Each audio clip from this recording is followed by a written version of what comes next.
Nintendo Switch continues to perform well on the market, and with E3, ARMS, and Splatoon 2 around the corner, and the likely announcement of more games for the system, is there any force that can stop the Switch hype train from dominating everything this year?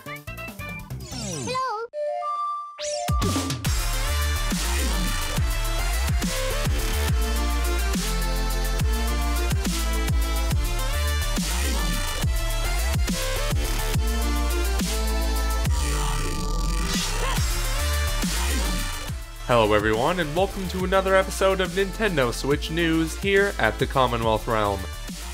Our first story is fresh from the money printer press as the Switch sales continue to outperform PS4 and Xbox One in April, which should be impossible since it is nowhere to be found, but let's cut the chit-chat and get over to the real hard numbers. Since according to Nintendo of America, 280,000 Nintendo Switches were sold in America this past April despite a devastating shortage for the system in many locales. A great contributor to this crisis might be tied to the fact that Mario Kart 8 Deluxe continues to sell well with over 500,000 units sold in under 2 days in the United States. Not bad for an enhanced port of a game that has been out for 3 years. The May sales for the Nintendo Switch might be a little lower due to lack of any big first-party releases. But as we all know, this is just a temporary state with ARMS coming out in June and Splatoon 2 following right behind in July. Speaking of ARMS and Splatoon 2, oh boy, did that Direct impress. ARMS, as the natural spiritual successor to Punch-Out, is already well on its way to conquer the internet with its 10 characters including everyone's favorite waifus, Min-Min and Twintelle. This game, with a background story, its multiple modes and ARMS combinations for single player, local multiplayer and online multiplayer, lay the promise for a game that might become the first successful IP born on the Switch. No doubt, the hype is real for ARMS, which is getting a global test punch with exclusive North American rounds on May 26th and June 2nd, while the rest of the world will get the chance to join in the Rumble on May 27th, 28th and June 3rd and 4th. Over to Splatoon 2, an obvious confirmation and taste of an extensive single-player campaign against the Octillions. This one sure looks fun, goes perfectly together with the newly announced Splatoon Edition Switch Pro and Joy-Con controllers. Will you be picking those up, or will you wait for that inevitable Super Mario Odyssey controller? Let's be honest, it's bound to happen. If that wasn't enough, Splatoon 2 will also have the honor of being the first Nintendo Switch bundle. The bundle, controllers, and the sweet Splatoon Switch case will arrive and probably be gone in a store near you on July 21st. So that is nearly all on Splatoon and ARMS for now.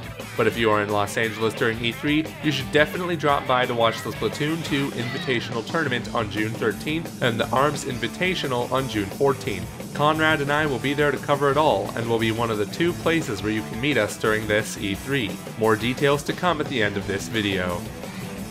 Over to third-party news, as it appears that more developers want to see a handheld version of their game. And gladly, a long-time classic is coming to the Nintendo Switch. It may not be an exclusive, but Harvest Moon, Light of Hope's developer Natsume promises a SNES-style game with deep characters and a robust story, which will be playable at this E3 and come out later this year. Are you looking forward to a return to the Harvest Moon series? And do you want us to test it out at this E3? Sound off in the comments section below. And now, over to something quite different. They gave you Big the Cat, Oma Chow, Jet the Hawk, Charming Bee, and Princess Elise. Now it is your turn to create the next awful Sonic characters, as yes, your sickest Sonic character fetishes can now be realized and playable in Sonic DeviantArt Forces.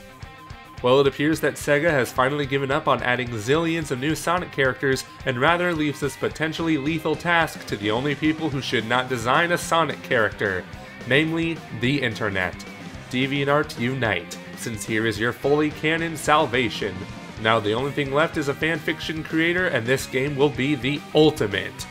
Sonic Forces, which is coming out for all established systems, will be playable at this E3. Expect some coverage of the demo from us. Our final 2 stories are rumors, which might be more than that, since Activision is apparently considering porting their upcoming Call of Duty World War II to the Nintendo Switch. If true, then some hardcore COD fans may find the prospect of playing their favorite franchise on the go tempting. Then we have Ubisoft, who have now confirmed that they have an unannounced game for the Nintendo Switch. Let's face it, It is likely that Rabbids X Mario RPG, but as we all know, the reason for this game's secrecy is likely that Nintendo probably want to announce it during their E3 spotlight. And then we beg the question, could some of these other IPs, such as Assassin's Creed or Far Cry 5, come to the Nintendo Switch? We are less than 1 month away from most of these answers.